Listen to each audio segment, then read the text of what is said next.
योगिता जी, जी प्रणाम महाराज जी। महाराज जी, नाम सिमरन करते आनंद में होते हुए भी नींद में चली जाती हूँ। अभी आनंद नहीं आया। आनंद में और नींद में अंतर है। नींद है तमोगुण का लक्षण। इंद्रियां आनंद में टिक नहीं पाई इसलिए तमोगुण में चली गई। नहीं तो नींद में भी भजन का आनंद रहता है। जब आनंद आता है ना तो नींद में भी भजन होते हैं। और भजन में नींद आ जाए ये तमोगुण का, इसका मतलब आनंद नहीं। जैसे आपको भोजन भूख लगी और आप भोजन पाव भला सो जाओ। आप फिल्म पसंद की भला देखने बैठो 3 घंटे सो जाओ तो तो ना, क्यों? आनंद आ रहा है ना, आनंद आ रहा है ना। तभी कैसे सो सकते हो? आनंद आ रहा है। आपका क्रिकेट प्रिय खेल हो और चल रहा हो और फिर सो जाता हूं मैं, दिखा नहीं सो, क्यों? आनंद आ रहा है, क्योंकि आपके मन के अनुकूल विषय चल रहा है। भजन को मन में आनंद नहीं मिला इसलिए नींद में चला गया। अगर मन को भजन का आनंद मिला होता तो नींद में नहीं जाता। जब भजन का आनंद मिलेगा तो 5 बातें ठीक हो जाएंगी। नारायण हरि भजन में 5 स्वात विषय भोग, निद्रा, नींद, हंसी मजाक, बहुबात, भोग, ये सब अच्छा नहीं। खान पान ते भावे है, नहीं कोमल वसन सुहावे है, सब विषय लगे ते खारा है, हरि आशिक का मद न्यारा है। तुम सच्ची मानो ना, मतलब 24 घंटे में 15 मिनट लेटने पर ऐसा लगता था हम बहुत सो गए। 15 मिनट एकदम जैसे उठ के बैठ गए, देखा 15 मिनट है यार, ये घड़ी खराब है क्या? ऐसा दिमाग में छाया हुआ था भजन करना। तो नींद 15 मिनट लेटे एकदम। जब तमोगुण नहीं तो फिर नींद कहां से? तमोगुण में ही नींद है। निद्रा आलस्य प्रमाद उत्सम तत्तामस मुदाहृतम। प्रमाद और तमोगुण, नींद, आलस्य, ये तमोगुण के प्रभाव से आता है। न रजोगुण न तमोगुण। तो नींद का सात्विक।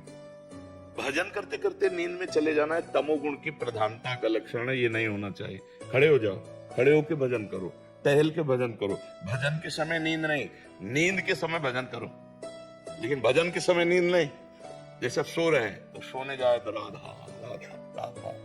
हमें सोने की चिंता नहीं, हम राधा राधा करते हैं। कब सो गए, फिर जब जगेंगे तो राधा राधा करते हैं। जगे अपनी दिनचर्या में लगे तब ऐसे भजन होता है। इसे नहीं कि भजन में आनंद आ रहा तो नींद में चले गए। आनंद में कैसे नींद आ सकती है? हमें जरा बताना। आपको उदाहरण कही दिए। कुछ भी, आप कहीं भी आनंद लग रहा हो, आपका मनोरंजन कोई चल रहा हो, सीरियल हो, आप देखो भला सो जाओ? बिल्कुल नहीं सोए, क्योंकि आनंद आ रहा है ना। नींद में आनंद ही आता है। नींद में एक आनंद होता है। संसार के चिंतन को छोड़ करके 6 घंटे बिल्कुल वो इंद्रियां पुष्ट हो गई, उनको एक आनंद आता है, एक नया जीवन सा मिलता है। 6 घंटे नींद में क्या होता है? संसार का चिंतन नहीं होता। ऐसे ही जिस मनोरंजन को आप देखते होते हैं तो अन्य सब चिंतन भूल जाता है, वो आनंद आता है। और अगर भगवान के चिंतन में सब चिंतन भूल जाए तो परमानंद आ जाए। वही तो हम कर रहे हैं, अपने लोग वही तो कर रहे हैं कि भगवान के चिंतन में इतना तन्मय हो जाओ कि सब चिंतन भूल गया तो परमानंद की बाढ़ आ जाए। अभी क्या होता है? संसार का चिंतन होता है। संसार विषम है। विषम में 2 परिस्थितियां, सुख और दुख, लाभ और हानि, जय और पराजय। तो हम इसी में थपेड़े खा रहे हैं। और भगवान सम है, सम में एक रस परमानंद है। अगर हमारा चित्त भगवान में जुड़ जाए तो हर समय परमानंद बना रहे। जैसे 4-5 घंटे नींद में गए, संसार का चिंतन छूटा, कितना अच्छा लगता है। जब जगते हैं तो कितना फ्रेश महसूस होता है। क्यों? क्योंकि 5 घंटे संसार का चिंतन छूटा। और अगर जागते हुए 5 घंटे संसार का चिंतन छोड़ दो तो तुम योगी हो जाओगे, तुम अखंडानंद परमानंद का भोग करने लगोगे। तो करे, यही प्रयास है। जब हम राधा राधा राधा, उसी का चिंतन, उसी को देखना, उसी को सुनना, तो देखो फिर कितनी उन्नति होती है, आंतरिक और बाह्य दोनों। संसार का चिंतन ही हमें क्लेश देता है। देखो, जो संसार के चिंतन में ज्यादा डूबते चले जाते हैं, डिप्रेशन में पहुंच जाते हैं। आप संसार का चिंतन करते रहो तो देखो आपका दिमाग थक जाए। वही राग, वही देर, उसने ऐसा क्यों कहा, उसने, हमने तो उसके साथ ये क्या, ये पूरी गणित चलते चलते वो भट्ट हो जाता है और वो डूब जाता है। मतलब बेमतलब बैठे बैठे कुछ नहीं, कोई नहीं, वो डिप्रेशन में पहुंच जाता है। अगर हम नाम जप करेंगे तो अपने को हम बचा सकते हैं। आप गौर से देखना, नींद का सुख क्या है? 6 घंटे संसार का चिंतन छूट रहा है। जब नहीं नींद लेते ना तो आप देखो हर नस नाड़ी आपकी भारी हो जाती है, थक जाती है। ऐसा लगता है यार सोना चाहिए। क्या सोना है? मतलब संसार का चिंतन 6 घंटे भूलना है, 8 घंटे भूलना है। मुझे संसार भूलना है। व्यसन में क्या होता है, नशे में क्या होता है, बुद्धि मंद हो जाती है, चिंतन लड़खड़ा जाता है, बस इस बात का सुख होता है। उसकी बुद्धि चिंतन रहित हो रही है, चिंतनी शक्ति खत्म हो गई है, इसलिए वो सुख का अनुभव कर रहा है। यहाँ अचल बिहार में जब हम रहते थे तो हितधाम के सामने नाली बहती थी, ये परिक्रमा मार्ग पक्का नहीं था। तो एक जो शराबी तो नाली के साइकिल लिए, वो बार बार ऐसी को, तो हमें पता नहीं था कि शराब पिए। तो कहा क्या भैया, वो नाली को ऐसे देखता और ऐसे फिर आगे और आखिरकार लड़खड़ा के नाली में गिरी गया। फिर भी उसे कोई शोक चिंता नहीं है, उसकी जो वाणी निकल रही है वो ऐसी निकल रही जैसे बादशाह की। क्या है, चिंतन खत्म, शुभ अशुभ का चिंतन, संसार का चिंतन, वो लड़खड़ा, चाहे भांग खाए हो। ये जितने नशे हैं ये सब शरीर को एकदम शिथिल करना और बुद्धि का चिंतन हटा देना, बस इसी का आनंद है।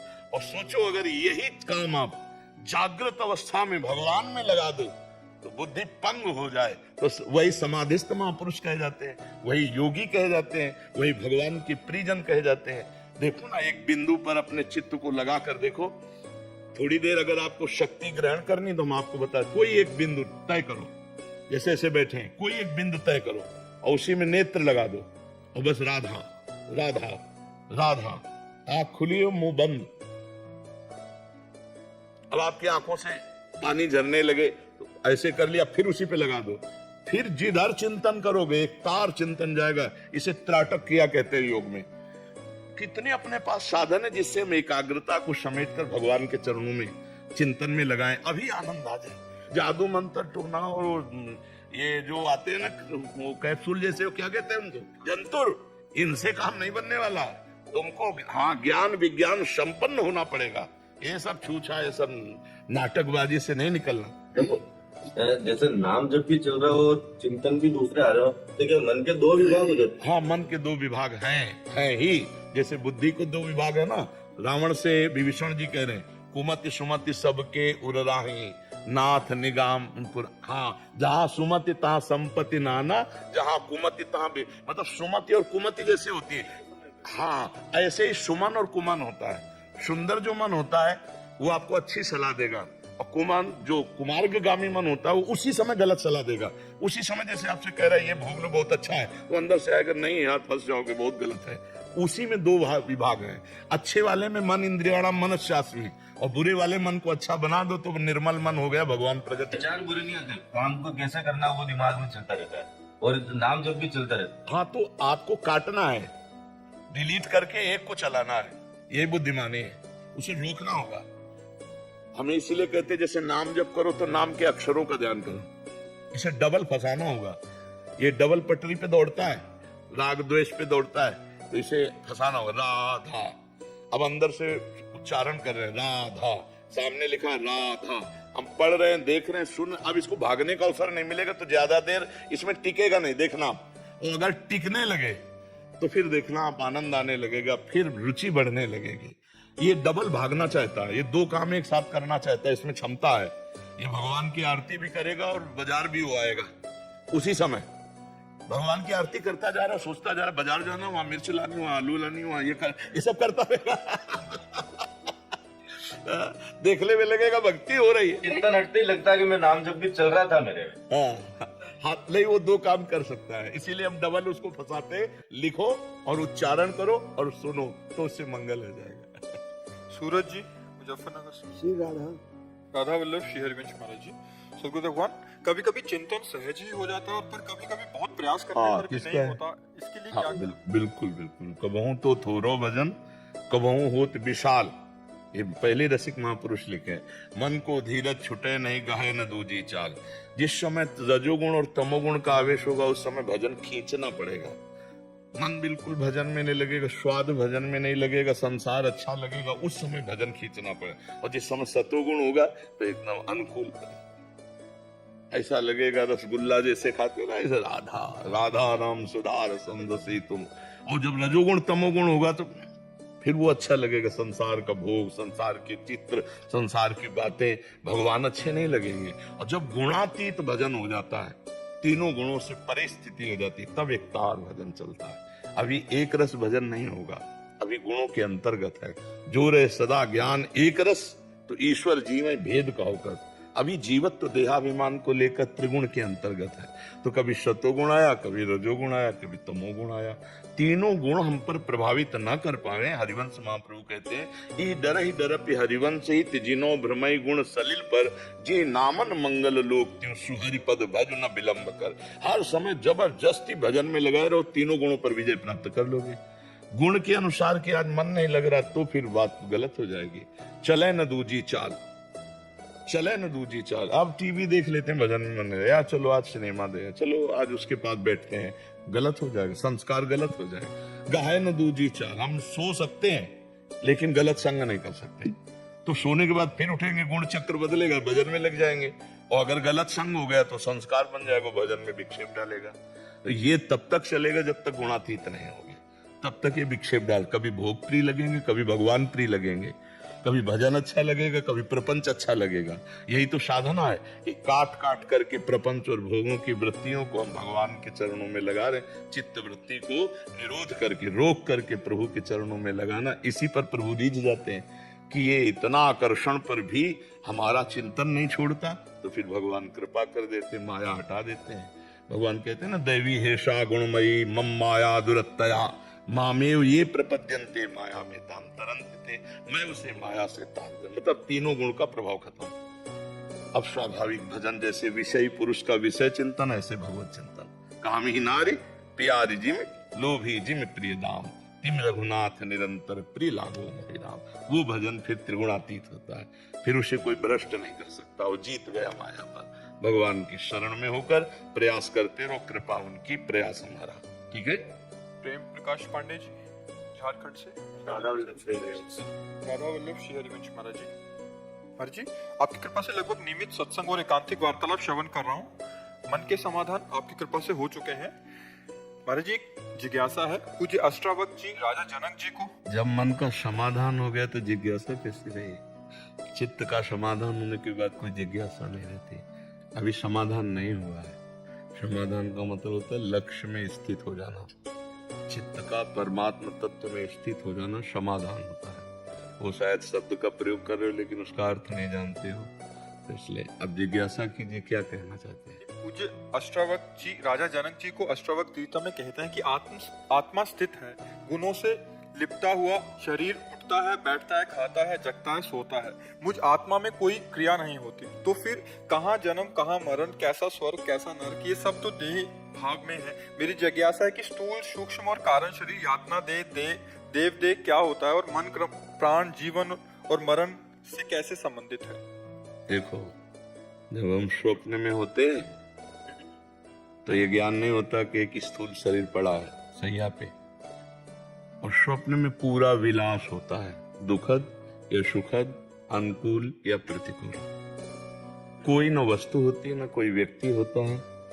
वहां एक मन केवल जागृत रह गया, सुषुप्ति में नहीं गया, तो स्वप्न की रचना कर दी। यही जाने जग जाए हेराई, जागे जथा स्वपन भ्रम जाए। जिस तत्व के जान लेने पर ये संसार खो जाता है, ऐसे जैसे जगने पर स्वप्न पूरा झूठा दिखाई देता है। एक बार जनक जी ने स्वप्न में देखा कि वो बहुत गरीब हो गए हैं, और वो भिक्षा मांगा भूख से व्याकुल होकर। एक हाड़ी में कुछ दाल चावल पकाया, खिचड़ी, इतने में दो सांड लड़ते हुए आए, वो खिचड़ी फैल गई। बड़े भूख से व्याकुल, आंख खुली तो महाराजा धीराज की सैया, तो उनका ये सत्य कि वो सत्य। सभा में जाकर बड़े बड़े विद्वानों से बस यही पूछते, ये सत्य कि वो सत्य। अब ये वो का कुछ थोड़ा सा इशारा करे तो समझ में आवे। बड़े बड़े विद्वान चुप हो जाते, तो उन्हें नजर बंद कर देते, आप जाओगे नहीं जब तक उत्तर नहीं मिलेगा, खाओ पियो मौज मस्ती से रहो। तो एक दिन बच्चों के साथ अष्टावक्र जी खेल रहे थे, बड़े विद्वान थे, गर्भ से ही विद्वान थे। कहोड़ नाम के ऋषि इनके पिता थे, तो वेद पाठ कर रहे थे, तो अष्टावक्र जी माँ के गर्भ से बोले, अशुद्ध बोल रहे हो। तो उन्होंने पत्नी से कहा, कौन है जो मुझे टोक रहा है? बोले, आपका पुत्र गर्भ में। बोले, बड़ा टेढ़ा है, बड़े नाराज हुए, अष्टावक्र हो जा। तो गर्भ से 8 जगह से टेढ़े, तो बड़े विद्वान थे, वाक्चापाल्यता भी थी, तो बच्चों से जब कहते हैं उनका इतने बड़े विद्वान हो तो राजा जनक जी के कैद में नजर बंद है, तुम्हारे पिता छुड़ा लो ना। माता से कहा आज तक तो आप कहती थी पिता परदेश गए हैं, आज मुझे पता चला कि नजर बंद है। सीधे जनक जी के दरबार में गए तो जो देखे वो हंस दे। अष्टवक्र बोले जनक मैंने तो सुना था तुम्हारी सभा ज्ञानियों की सभा है, लेकिन यहाँ तो सब चमड़ा मांस और हड्डी देखने वालों की सभा है। उनका ऐसे कैसे उपहास कर सकते हो आप हमारी सभा का? ब्रह्म ऋषि के बालक होकर तो उनका क्या देखकर सभा हंस रही? हमारी आत्मा को देखा क्या? शरीर देखा, मांस देखा, त्वचा देखी, हड्डी देखी, टेढ़ी, इसीलिए तो हंसी आई। सब चुप, बोल तेरा प्रश्न क्या है? उनका ये सत्य कि वो सत्य। बोले ना ये सत्य ना वो सत्य। जो कुछ ही क्षणों में असत्य हो जाता है, स्वप्न में जाते हो तो जागृत असत्य हो जाता है, जागृत में आते हो तो स्वप्न असत्य हो जाता है, ये दोनों असत्य हैं। अष्टावक्र जी गुरु हुए, कहा घोड़े की रकाब में पैर रख के केवल बैठने मात्र से मैं ब्रह्मबोध करा दूंगा उतने समय में। ऐसे महापुरुष तैयार भूमि, तो शिष्य तैयार जनक जी, तो गुरु दाता तैयार बोध कराने वाले। अभी तो अपने फंसे हैं देह में, बात ब्रह्म ज्ञान की करेंगे, लेकिन पोषण देह और इंद्रियों का होगा, मन की गुलामी होगी। सच्चाई से यदि गुरु शरण हुआ जाए, तो गुरुजनों की कृपा हो जाए, तो फिर हमारे में जो नाम मंत्र उपदेश गुरु जी ने दिया वो स्फुरित हो और हमारे अंतःकरण का मार्जन हो। तो जैसे पवित्र और निर्मल जल में नीचे की तह की बात दिखाई देती है, ऐसे निर्मल और सम अंतःकरण में वो प्रतिबिंब आत्मा का जो पड़ता है, सबकर परम प्रकाशक जो है, उसी के सारे वो वापस लौटता है। मन बुद्धि अंतःकरण आत्म स्वरूप का चिंतन नहीं कर सकते। इनको चिंतन रहित करने के बाद जो स्वरूप बचता है वो आत्मा है। न उसका कभी जन्म है, न उसका कभी मरण है। पर जैसे स्वप्न में कुछ ना होने पर भी जो सपने सिर काटे कोई, बिन जागे दुख दूर न होई, ऐसे ही जड़ चेतन ग्रंथि पड़ गई, यद्यपि मृषा छूटति कठिनाई। ऐसा ही बंधन है जो केवल गुरु प्रताप से छूटता है, क्योंकि साधन करोगे तो अहंकार और पुष्ट होगा। और गुरु कृपा नयमात्मा प्रवचनेन लभ्या न मेधया न बहुना श्रुतेन, तो गुरु कृपा से अहंकार का समन हो, देहाभिमान का, और उनकी कृपा से ही अंदर वो बोध रूप परमात्मा स्वयं स्फुरित होता है। आत्मचिंतन अपने आप में अपने आप का चिंतन है। अंतःकरण के द्वारा चिंतित प्रकृति होती है, अंतःकरण के द्वारा अचिंत तत्व है आत्म तत्व। उसका न कभी जन्म है न मरण है। पर जन्म मरण ना होते हुए भी जब तक देहाभास है, देहाभिमान है, जीवत्व है, तब तक उसको बरबस पुनरपि जननम पुनरपि मरणम पुनरपि जननी जठरे शयनम, उसको भोगना पड़ेगा। अब इसी के शुभ कर्म के अन्य लोक हैं, अशुभ कर्म के अन्य लोक हैं। शुभ कर्म का देव देह है, अशुभ कर्म का जो है यातना देह है। ये सब केवल मायाकृत है, इनकी सत्ता नहीं है, न स्थूल की, न सूक्ष्म की, न कारण की, न यातना की, न देव की। समझ पा रहे हो आप? हाँ, ये सब केवल कल्पनात्मक है, मायात्मक है। जैसी जैसी हम सोच करते जाते हैं वैसा वैसा। एक सोच कर रहा है राम में तो पूरी सृष्टि राम में दिखाई दे रही, एक सोच कर रहा है काम में तो पूरी सृष्टि काम में, एक सोच कर रहा है श्याम में तो पूरी सृष्टि श्याम में, एक ब्रह्म में तो ब्रह्म में। है क्या? जैसी दृष्टि वैसी हमारी सृष्टि है, और दृष्टि खत्म हो जाए तो सृष्टि है ही नहीं, केवल ब्रह्म। सर्वम भी नहीं, सर्वम तो समझाने के लिए है, सर्वम खलमिदम ब्रह्म समझाने के लिए, केवल ब्रह्म। सर्वम भी माया में है। तो गुरुजनों का आश्रय ले, उपासना मार्ग में चले। उपासना से ही वासना मिटती है और निर्वासनिक हृदय में ही तत्व ज्ञान स्फुरित होता है। नहीं, पहले खूब नाम जप करो, अच्छे आचरण करो, गुरुजनों की शरण में रहो, समाज की सेवा करो, तो तुम्हारा अंतःकरण पवित्र हो। पवित्र अंतःकरण से ही चला जा सकता है। आप गृहस्थ हो इसलिए आपको ऐसा कह रहे हैं। अगर विरक्त हो तो फिर उसके लिए दूसरा मार्ग है, कठोर जितेंद्रियता, तितिक्षा, लोक परलोक के भोगों से वैराग्य, इंद्रियों का समन, मन का दमन, तब जाकर के चित्त का समाधान, घोर मुमुक्षता, मुझे बस मुक्त होना है, तब ब्रह्मबोध। ब्रह्मबोध ऐसे हलवा चटली थोड़ी ज्ञान के पंथ कृपाण के धारा, परत खगेश लगे लही बारा, जो निर्विघ्न पंथ निर्वाही, सो कैवल परम पद लाई। सो कह, वही परम पद हमारा स्वरूप है, कोई और नहीं है। जीवन मुक्तता हमारे अंदर है, बस मृषा छूटत ही कठिन है, बहुत कठिन, यही गुरु कृपा से छूटता है। इसीलिए चाहे शिव विरंच सम होई, गुरु बिन भव निधि तरे न कोई, गुरु कृपा प्रसाद से ही इस माया पर विजय प्राप्त की जा सकती है।